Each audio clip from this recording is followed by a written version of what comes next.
मैं हूं अंजलि और आप देख रहे हैं यूबीसी 24 न्यूज। तो आइए शुरुआत करते हैं आज की प्रमुख खबर से। आरटी एडमिशन में धांधली को लेकर आप पार्टी दुर्ग जिला शिक्षा अधिकारी के दफ्तर पर धरना दिया। राइट टू एजुकेशन के तहत होने वाले एडमिशन को लेकर आम आदमी पार्टी के कार्यकर्ताओं ने सवाल खड़े किए हैं। आम आदमी पार्टी के कार्यकर्ताओं का कहना है कि अपात्र लोगों के नामांकन कराए जा रहे हैं। जो पात्र लोग हैं उनको उल्टे सीधे कारण गिनाकर एडमिशन नहीं दिया जा रहा है। अपनी शिकायतों को लेकर आम आदमी पार्टी ने आज जिला शिक्षा अधिकारी के दफ्तर पर धरना दिया। काफी देर तक जिला शिक्षा अधिकारी के कार्यालय की सीढ़ियों पर आप कार्यकर्ता नारेबाजी करते रहे। बाद में मौके पर पुलिस को भी बुलाना पड़ा।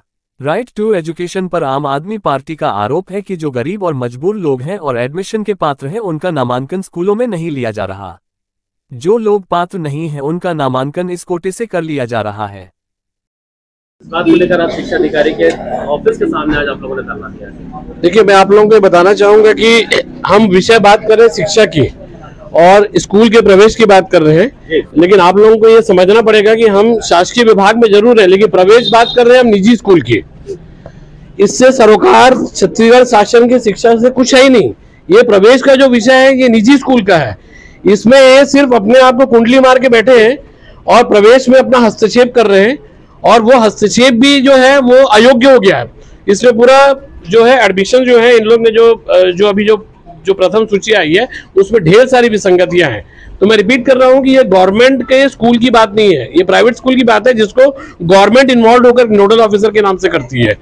हम आम आदमी पार्टी ने 26 अप्रैल को पहला आवेदन दिया था विसंगतियों को बताते हुए, जिसमें कि इनके पोर्टल में जो है वो प्रॉपर जो फॉर्म थे वो अपलोड नहीं हुए, उसके कारण लॉटरी में वंचित हो गए। अब लॉटरी में वंचित हो गए तो प्रवेश में नहीं आया। अब जिन लोग के 1 किलोमीटर के अंदर में जिनके घर हैं वो प्रवेश से वंचित हो गए। अब सेकंड ऑर्डर निकल रहा है, इन लोग का सेकंड लॉटरी निकलेगी तो वो 15 किलोमीटर दूर अमलेश्वर में थोड़ी नहीं कोई एडमिशन वो करने जाएगा बच्चा। तो ये गुमराह भी कर रहे हैं ना। इनका स्कूल है, स्कूल तो बंद कर रहे हैं। जब स्कूल बंद होगा तो टीचर भी बंद है, स्टाफ भी बंद है, आप सिर्फ शराब बेच रहे हैं। इस सभी प्रक्रिया में किसे आप दोषी मानते हैं? सोच और नीति है इसमें। अयोग्य लोग बैठे हैं ऊपर में। हम तो बार बार बोलते हैं कि योग्य लोगों को बिठाओ। इनको तो यहाँ समझ नहीं आता कि वेब पोर्टल में क्या प्रॉब्लम आ रही है। एक अधिकारी इनका बोलता है वेब पोर्टल में कोई प्रॉब्लम नहीं है, नोडल ऑफिसर बोलता है कि वेब पोर्टल में अपलोड नहीं हुआ। अरे वेब पोर्टल में अगर अपलोड नहीं हुआ है तो उसमें पालक की क्या दोष है भाई? उसका तो बच्चे का नाम ही नहीं आया।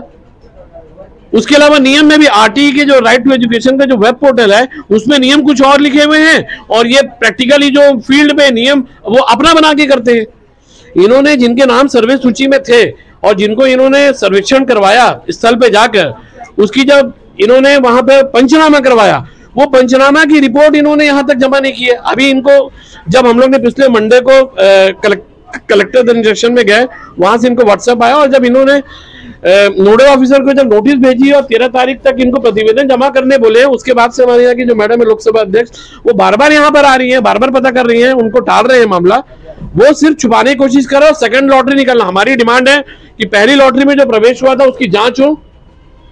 और इसमें मैं आपको बता रहा हूं कि एक व्यक्ति के पीछे अगर हम क्लास 1 से लेकर क्लास 12 तक करें तो 6 से 7 लाख रुपए का खर्चा आता है, और इस 6 से 7 लाख के खर्चे को बचाने आपका बच रहा है बोलकर बाहर में बहुत सारी जो इनके ब्रोकर घूम रहे हैं जो 1-1 लाख 1.5 लाख रुपए लेके जिनका नाम आता है। एक व्यक्ति के घर में किरायानामा 6 लोगों का हो रहा है, वहां पे इनको नहीं दिख रहा। मैं फिर से रिपीट कर रहा हूं, 6 आवेदकों का एक ही किरायानामा एक ही व्यक्ति के घर पे, और आप प्रवेश कैसे लॉटरी में आ गया? आम आदमी पार्टी ने, मैं मीडिया के साथियों को बताना चाहता हूं, हम लोग यहाँ पे से हल्ला करने नहीं आए हैं। आम आदमी पार्टी ने एक केस को खुद ही सर्वे किया है, पूरा इंस्पेक्शन किया है, वेरीफाई किया है।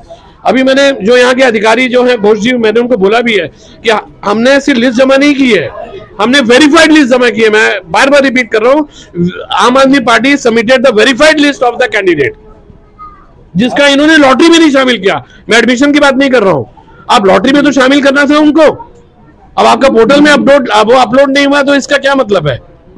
ये तो इनकी गलती है ना भाई।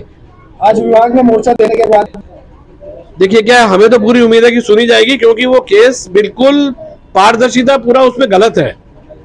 ये छुपा रहे हैं। मैं मीडिया के साथी को मैं बोलता हूँ कि आप उस केस पे घुसिए और निकालिए, आप हमारी बात को भी मत सुनिए। आपको खुद समझ में आ जाएगा कि हमारे मतलब हम जो बोल रहे हैं, चीख रहे हैं, बार बार चिल्ला रहे हैं, जो पालक लोग जो चिल्ला रहे हैं, वो कितना केस सत्य है। इन पर एक्शन होगा। ये सारे लोग, ये सबको क्या है कि बिहाइंड द बार होना चाहिए।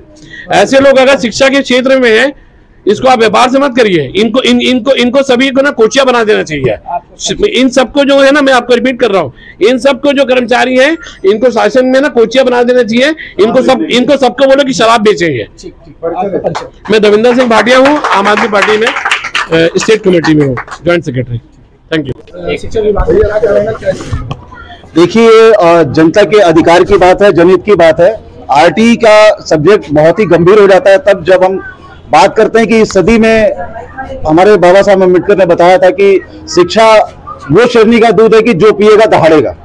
आज इस दहाड़ को कहीं ना कहीं छत्तीसगढ़ की सरकार, साय सरकार, खुलेआम कहा जाए तो शिक्षा के अधिकार में साय साहब भ्रष्टाचार, ये बहुत शानदार स्लोगन है। इस बात को ध्यान रखें कि छत्तीसगढ़ की सरकार सिर्फ शराब बेचने में लिप्त है।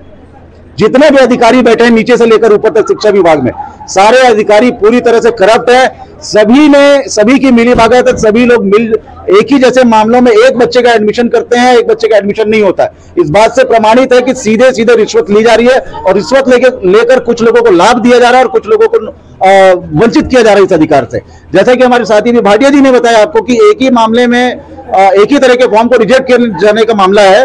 पोर्टल में उनका नाम अंकित भी नहीं किया गया कि वो उनके नाम उस सूची में आ सके। उनका लॉटरी में नाम आना नहीं आना, उनको एडमिशन मिलना नहीं मिलना, ये तो अलग बात है।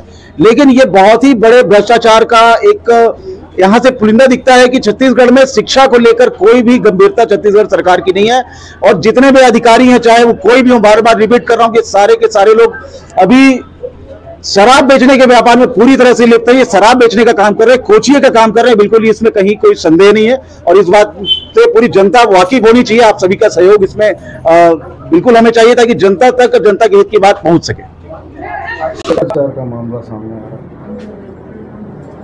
है। आरटी के संबंध में कुछ पालकों को और कुछ पार्टी पदाधिकारियों को ये शिकायत है कि उनके आवेदन पत्रों की जांच करते समय उनके साथ न्याय नहीं हुआ। आरटी की पूरी प्रक्रिया ये है कि बच्चे ऑनलाइन पंजीयन करते हैं, दस्तावेजों के आधार पर नोडल अधिकारी उसका अप्रूव करते हैं और वो राज्य कार्यालय से उसकी लॉटरी होती है। इस पूरी प्रक्रिया में जिला शिक्षा अधिकारी कार्यालय कहीं पर नहीं है। लेकिन यदि किसी के साथ यदि अन्याय होता है, गलत आवेदन स्वीकार किए जाते हैं, सही आवेदन को अस्वीकार किए जाते हैं, तो इस संबंध में संज्ञान लेकर कार्रवाई करने का हमने उनको आश्वासन दिया है।